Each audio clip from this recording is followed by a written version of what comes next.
মাদ্রাসা শিক্ষা ব্যবস্থাকে ধ্বংস করে দেওয়ার জন্য যেন তৃণমূল পরিচালিত রাজ্য সরকার উঠে পড়ে লেগেছে।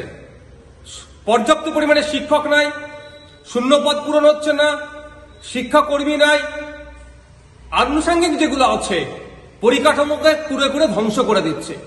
এরপরে আমরা কি দেখছি, গত বছর নোটিফিকেশন ছিল 10ই ফেব্রুয়ারি থেকে আলিম ফাজিল হাই মাদ্রাসার মাধ্যমিকের এক্সাম আছে, আর আমরা দেখছি ফেব্রুয়ারি মাসের 4 থেকে 6 তারিখ অ্যানুয়াল স্পোর্টস হচ্ছে, আর রিপোর্টিং বলেছে 3 তারিখে করতে হবে।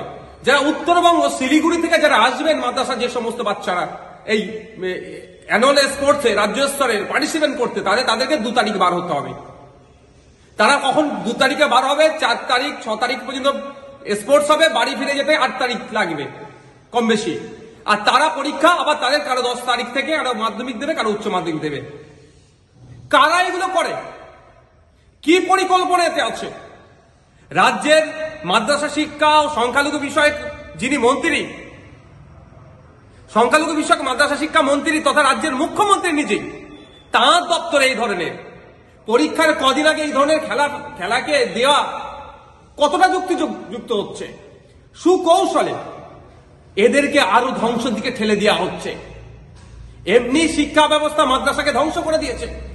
নিজস্ব প্রচেষ্টায়, নিজেদের প্রচেষ্টায় ছাত্রছাত্রীরা যা একটু পড়াশোনা করছে এই খেলাতে মাতিয়ে রেখে তাদেরকে ধ্বংস করে দিতে চাইছে।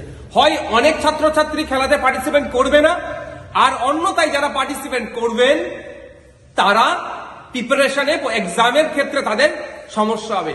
আমি ধিক্কার নিন্দা জানাচ্ছি। অবিলম্বে সংখ্যালঘু বিষয়ক ও মাদ্রাসা শিক্ষামন্ত্রী তথা রাজ্যের মুখ্যমন্ত্রী মমতা ব্যানার্জির কাছে আমার অনুরোধ, এই ডেটকে পোস্টপোন করা হোক।